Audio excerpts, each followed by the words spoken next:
What's up, schoolmates? Get ready na makialam at makisali sa diskusyon ngayong gabi because for sure, interesting ito. Tama ka dyan, Trish. And sobrang excited na rin ako para sa episode natin ngayon na ating i-discuss about sa attitude and work ethics ng mga Gen Z. Wow, diba? So parang medyo feel mo na tumatanda na tayo. Yes. From school, naging workforce. Yes, di ba? Ayan, diba? From botohan, nandito Yes. na tayo sa workplace ng mga Gen Z. Dinadaanan natin iba't ibang life stages Yes. ng mga Gen Z. So, actually, yung pag-uusapan natin ngayon, I think before, meron na tayong naging topic on like workforce about Gen sa Z. work-life balance. Work-life balance. Yeah. Pero ngayon naman, parang gusto nating intindihin paano nga ba mag-isip ang isang Gen Z when it comes to like, what's their motivation? Ano ba yung, why do you wanna work? Why do you wanna work here? Job application pala, guys. Ayan, at saka syempre, kung may preferences ba sila kapag pumapasok sa trabaho, Yes. mga ganyan. And how do they shape the changes ngayon sa workforce, 'di ba? Kasi most of us, or if not all, no, either pag-graduate na, Totoo. ganun. Medyo next Gen Alpha na, 'di ba? Yung mga nag-aaral pa, so tayo mga adulting life na tayo, ganyan. And of course, syempre, hindi pwedeng kami lang ang nakikipagdaldalan today. Mga kasama natin today, sina Jera, Kim, and Micah? Or Rainiel ba? Sure? Rainiel Marca. Rainiel Micah. O sige, ano bang preferred name mo? Pwede na yung Rainiel. Rainiel. Kasi when we talk about workforce and siguro, no, parang traditional work structures, ngayon na parang nandun na tayo sa age na pumipili na tayo, saan tayo nagtatrabaho. Can you identify kung mostly ba older or younger yung generation of mga colleagues ninyo sa work ninyo ngayon? Sa office namin, I would say na sobrang outnumbered naming mga Gen Z, yung mga ka-work naming nasa older generation na. So, Anong generation? Older generation. Sabihin mo. hindi na lang siguro tayo magsasabi na kahit Bawal maging ano, ages. pero okay naman, okay naman. Okay. Jera, ikaw? I'm currently teaching po grade 3 students. Grade 3. And sa teaching career ko po, mostly Gen Z, but I have administrative task po kasi. So sa admin naman, puro older generation, millennial and up. Oh, okay. Love that. Millennial and up. Pero would you say na parang because of the work structure yon na parang pag-teaching, mas Gen Z, tapos parang as you progress the ladder, tsaka kayo, ganun ba?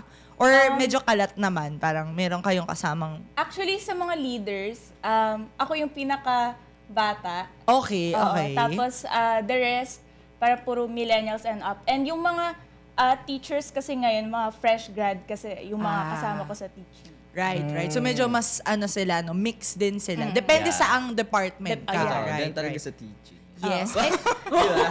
Kasi pang matagalan yun eh. Hanggat hindi ka na... Yes, mga loyal talaga. Sa Hanggat teaching hindi- career. Hanggat gusto mo, so sige, tenurement, magturo ka. ganon. Oo. Love that. As As a future educator. Future educator, Yes. At ngayon naman punta tayo kay RM. RM na lang eh, no? Para dalawa. Sige, go Yes. Micah. Yes. So, I'm currently working at events industry. Okay. And most of my workmates or colleagues is like yung parang same level ko when it comes to work. Mostly of them were Gen Z. Gen Z. But of course, we have leaders or we have our seniors, which is older generation. Old. Okay, so ano din siya, no? May stepping ladder or stepping stones din Yeah. talaga when it comes to the work structure that they have. Totoo. What kind of events yung ginagawa ninyo? Like for example? Sports. Are you into Sports. running ba? Run Mga club ba fan yan? Maraming pogi sa run club. Maraming pogi sa run Tira club. doon. Kung nagawa kayo ng jowa, doon kayo mag So, yun. Since very in or very parang patok siya today. Yes. Parang mas maganda if yung ka-work ko is medyo may alam sa trends. Okay. ganun. Yeah. But still, since matagal na rin siya sa industry, we need someone who are experienced when it comes to that. So, Correct. yun Kung yung- magpa-fly or not, yung Yes. idea Yes. mo. Love that. Okay. Pero diba, given na yung may mga kasama kayong old young generation, ano sa tingin niyo yung yung difference ng mga Gen Z and yung old young generation when it comes to sa workplace ninyo or sa workforce? Siguro yung una na napansin ko is sa communication. Okay. Kasi kaming mga Gen Z, we're more in informal communication rather Yes. than sa mga older generation na nasanay sila na formal, everything. Like for example, mag-a-ask ng update, can we do this week? Ganun, parang sa amin, kaya ba ngayon, te? Kaya ba today? Ganun. I mean, isa yun sa mga napansin kong difference, I guess. Yeah. Totoo. Actually, parang ano nga yun parang kinda nakakabawa siya ng pressure. Kasi yung way ng communication ninyo is parang ano na lang, parang Friend. parang friend na lang, Yeah. friend-like na lang. Unlike sa mga older kasi parang Very formal. letter, pasisendan ka pa ng email para sa ano, para sa follow-up na yan. Ano ba? Yeah. Parang ngayon kasi, ano ba, kaya mo ba yan ngayon? Yeah. Kung hindi, Yeah. mulis ka na dyan. Ako na. Love that. O Yes. sige, Kim. Okay, Jera, ikaw naman. Sa workplace naman namin, I can say na same kami ni Kim. Ayan, sa communication rin. Kasi sa teaching career kasi talagang dapat formal pag nasa loob ka talaga ng academe. Okay. Parang may fina-follow ka talagang structure. Pagdating sa, gusto mo sa email nga, gusto mo lagyan ng heart. Thank you po. Mga emoji. Gusto mo lagyan ng emojis. Pero, again, aside from communication, meron din sa digital. Okay. Kasi mostly kapag admin task, dapat talaga marunong ka sa computer or digital. Pero may mga immediate superior pa rin kami or yung mga mas nakakataas sa amin na medyo nahihirapan sila sa digital work. And then, ayun, kami namang mga Gen Z or ako, I'm willing to help naman sa mga ganong situation. Right. Kumbaga mas flexible kayo now na when it comes to those tasks na. Mas kayo yung nagtitake nasa on. computer na yun. Right. Okay. Sige, parang yung sa'yo is more on the language. Communication. Sa inyo naman is how to be more adaptable sa digital world. Flexible. Yeah. So sa events industry naman, kamusta dyan? Actually, nakuha na nila yung sagot. Likewise. Yes, yung communication rin. Kasi, yun nga, may mga jargons tayong Gen Z na tayo lang Correct. yung nakakaintindi. Oo. Like, for example, parang baka mamaya offensive na pala sa kanila to. But Totoo. for us, parang ano na lang siya, normal language na lang Yeah. siya. But yun nga, nakakabawas rin siya ng pressure. Parang minsan, parang gusto mong maghuhu sa boss mo. Actually, yes.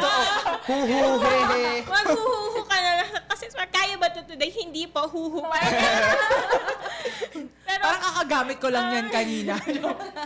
pero yun, yung when it comes to events naman, siguro ang masasabi ko lang na difference is the older generation is much more, minsan leaning pa rin sila when it comes to traditional culture.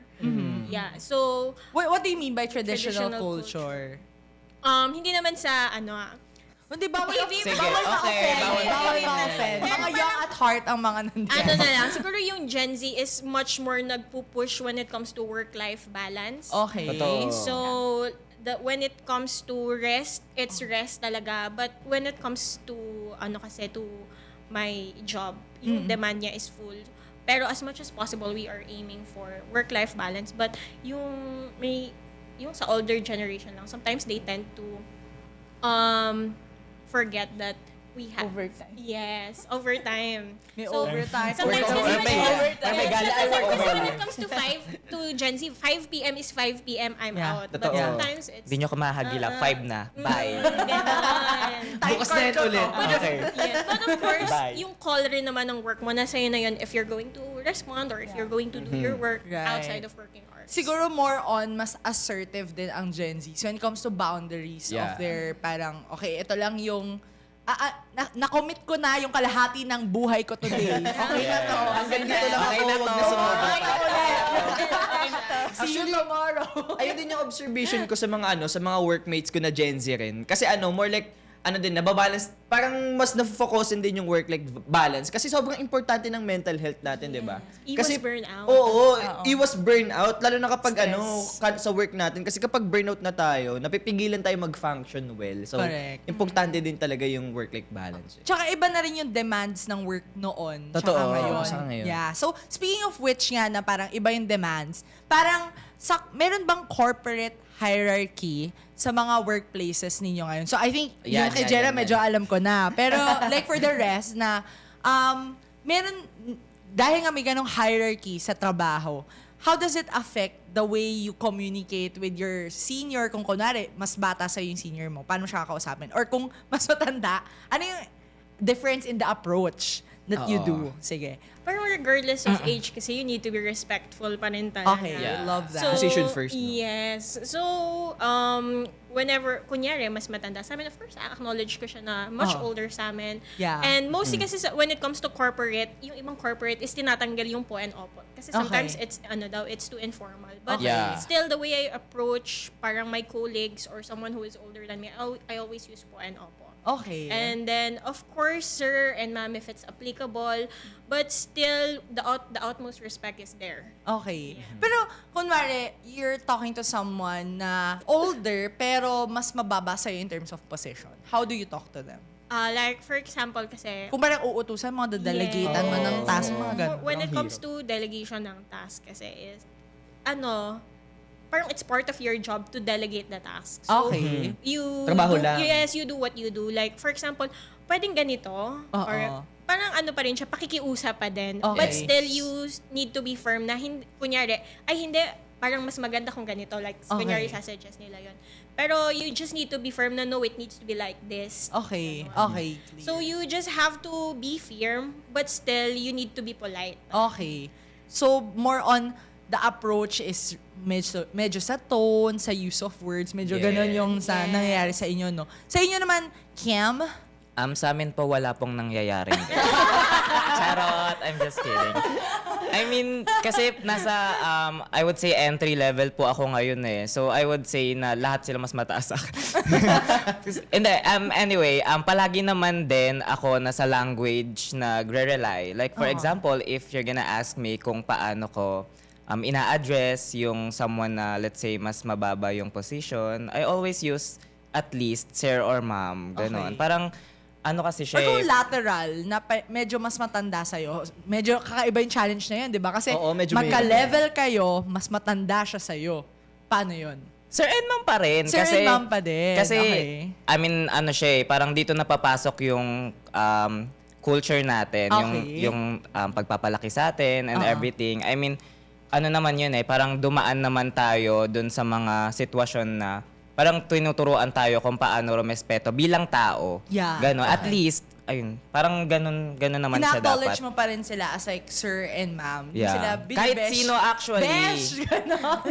I mean, kahit Besh. sino naman. Kasi may maraming issue ngayon about sa, let's say, yung mga janitor and everything na Okay. parang yung iba, parang ayaw nila na ina-acknowledge sila ng ma'am and sir. Pero Okay.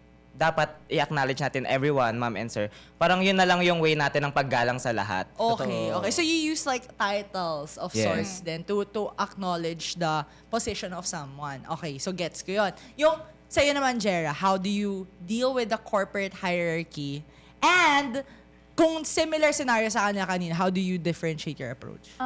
Sa amin kasi sa academe, talagang ma'am and sir. Yes. Teachers, Okay, teachers, ayan. Sure, ganyan. We're calling each other naman po yung mga title namin. Or kapag may kipag-usap ka sa SVP, ganyan. Pero kapag outside work, minsan sila pa yung Yan na. mas makulit compared Totoo. sa amin.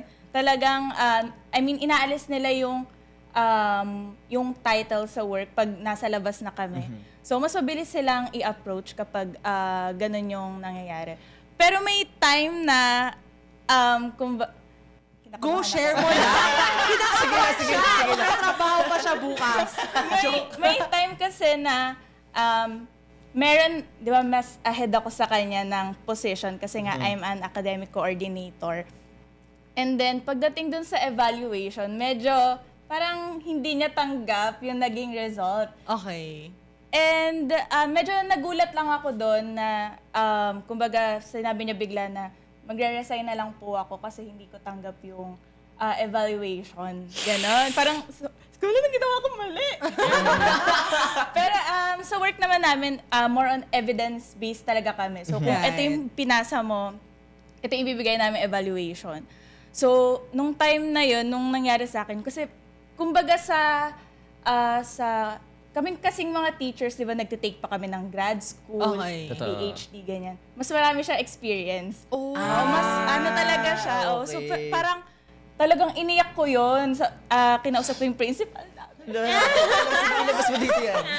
Sabi ko, ma'am, ano pong Umiyak ka ginawa para sa kong rating. mali? Oo. Ayan, parang kina-question ko na yung sarili ko na fit ba ako sa trabaho kong ganito na dapat ba ang kunin niya na lang siguro yung mas may experience kumpara sa akin. Kasi 3 years of teaching ko pa lang and pang 3rd year ko pa lang to. Aha. So, parang ganun. Pero ang sinabi lang sa akin ng principal namin is take it professionally Okay. and then do not take it emotionally. Ayan. Kasi Okay. iniyak ko talaga yun eh. Pero, ayun, at the end of the day, kung gusto niya mag-resign, magre-resign siya.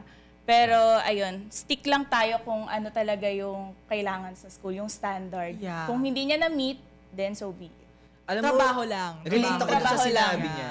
Kasi sa kahit sa practice teaching ko pa lang, na-experience ko yun eh. Yung Na? yung parang, ang hirap kasi mag-approach sa sa mas mababa sa atin, pero maraming karanasan. Di ba?